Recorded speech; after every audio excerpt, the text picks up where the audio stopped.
Hi everyone! For some of us, the process of buying a rose can be so complicated. We would be perplexed with so many varieties being offered now on the market.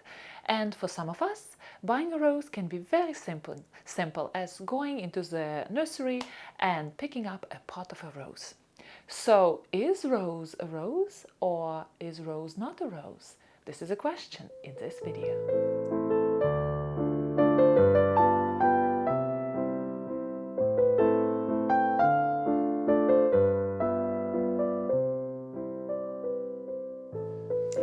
If I would have to answer that question, is rose a rose? I would say no, rose is not a rose. There are so many varieties of roses on the market, as I said before. And if we want to buy a rose in our garden, we definitely need to do our research. We can't just go into the nursery, pick up a rose, bring it into the garden, plant it, and expect it to behave the same as a rose, smell as a rose, and our treatment of this rose would be the same as to any generic rose existing in our heads. We have to understand that years and years of hybridizing roses, which is going on for many hundreds of years, our wonderful hybridizers were looking for different traits in roses. Some of them were looking for beautiful blooms. Some of them, especially now, are looking for beautiful disease resistance. Others were looking for reblooming habits, for the height of growth, the spread of growth. So we have to keep that in mind when we are shopping for a rose, knowing that rose varieties are multitude. And we need to do our homework to make sure that we bring a rose into the garden, we are happy, and that happiness continues year after year, that we are satisfied with our rose and enjoy it blooms every year in our garden. We don't want to be picking rose from the nursery, bringing it to the garden, and then a disaster happens. Diseases invade because that particular rose is not genetically prepared to handle diseases, or the rose starts blooming and it's very disease resistant, but for whatever reason, we do not like the flower shape of the roses. We have to understand that people who sell roses, or generally any plant on the market, we have to understand that they are presented to us at their best shape and their best form and time. So roses come into the nurseries or being sold from the shelves of big box stores when they are just in blooms, when they are having these wonderful blooming flowers ready to entice us to put our wallet and buy that beautiful shrub. And then we are not knowing how this rose behaves in the garden. Is it a climber? Is it a short climber? Is it a big climber? Sometimes I see people plant really tall climbers on the mail post, and they spend their years whacking this rose down because they're not prepared that the tall climber wants space and the size to grow. So these misconceptions can be avoided, these tragedies can be avoided from the very beginning when we do our homework, or we rely on other people who did their homework and they give us the beautiful result of their trials and tests of different roses in different countries, and they give us the best varieties of roses, what we want. I think right now, at the beginning of 21st century, we have a wonderful movement among the gardeners and generally hybridizing a group of folks. This movement towards more green, more sustainable way of raising our plants in our garden and generally gardening outside. And I'm very happy about it because I am on that side of letting garden take care of itself and interfering only in that life with the help of natural remedies and natural pesticides and fungicides and food, natural food. So this movement towards a better greener, more sustainable plant life is very encouraging. And the same thing is happening in the rose world. People are demanding a healthier rose which doesn't need to be sprayed a lot. Gardeners don't want the rose which is high maintenance and very disease prone. People are looking roses to be taking care of themselves as they did for many thousands and thousands of years. Nobody was there to spray them and to feed them and fertilize them and water them. They survived through thousands of years, and hopefully now our gardens will welcome that beautiful rose back.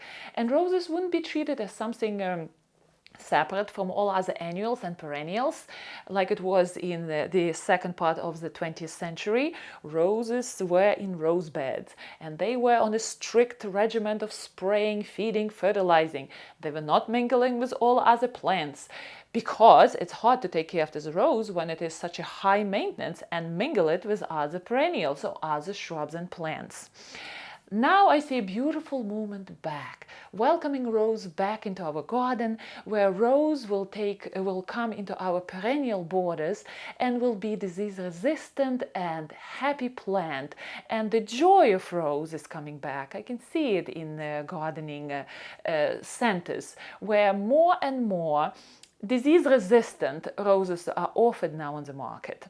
And right now we will be talking about very reputable award programs in the world.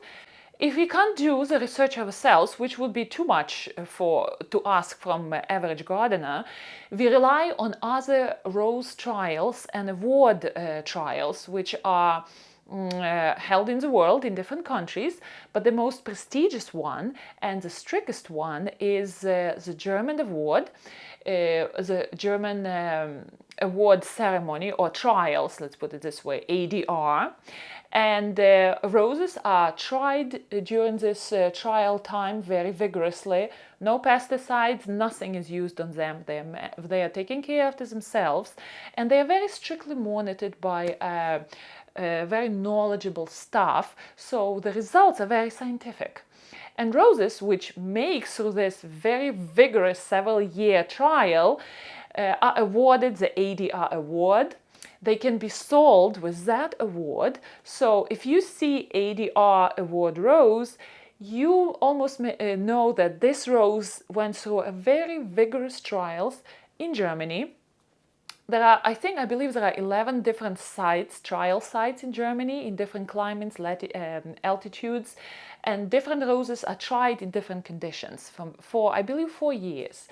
And then not many receive award. I think a lot of them, around 50 roses, are signed into trials every year, and only several make it every year. So this information is widely available on the internet. You can Google the German awards, ADR awards, and you can see year by year which rose received that award. The only thing I find with this award is that nurseries and companies do have to apply to this award process, and surprisingly, I really don't know why David Oster never applied for this to take part in these trials. I have a feeling there is a competition, a lot of it going on. The company who started the ADR award is Cordes Roses in Germany, and a lot of their roses are winning these awards. Not to say they go through a vigorous competition, and some of the Cordes roses are wonderful. I love their new Hardy series, and by the way, all the information about different awards I'm going to put under the video. This way you don't need to take notes or remember them, and you will be able to see and research them yourselves. So that is about German selective process. Here in America, I garden in Northeast USA. In America, approximately from 1940s to 2013, we had All-American Rose Award process. It was discontinued, and now it is being substituted to, I forgot the name of it. Let me look it up and I will tell you. It's American Garden Rose Selection. It's called AGRS. So American Garden Rose Selection, again, they do the testing of the roses in America, in American climate, and they come up with their own selections. So you can do that too. If you live in America, you can check their website and see which roses are recommended for disease resistance, for wonderful blooms. And by the way, all the trials are focused on disease resistance, excellent of blooms, perfume, the habit of the rose, the graceful habit of the growth. So all the aspects which we need in the rose are being tested during these very vigorous trials. Now, we also have a Rose Hall of Fame, and it's considered one of the people through the rose societies in the world. They vote on the roses, their favorite roses, and all this information is pulled together, and we have the best roses, the most loved roses in the world. Of course, we garden in very particular regions, so maybe this information is not going to be appropriate for the area where we garden, but still it's an interesting information which roses are considered to be the best loved roses in the world. And usually they are the older varieties where people had time to enjoy them in their gardens. Because there is such a big movement towards growing roses which are suitable to certain particular climates, recently there was, I believe in 2013, a great movement. It's called ARTS, American Rose Trial of Sustainability. It started, and their aim is to test roses and make them suitable to understand which roses are the best suited to different parts of America. When you go on their website, you will see that they divide the United States in different regions, and they show it very well on the map. And they tested very vigorously. They tested different roses which are particularly good to different climates. For example, here I live in northeast of USA.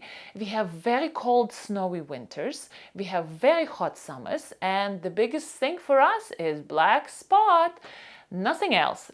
In my garden, I don't have rust, I don't have beetles, I don't have mildew, but the black spot is a plague for my roses, because I live in northeast and we have a lot of humidity during summer.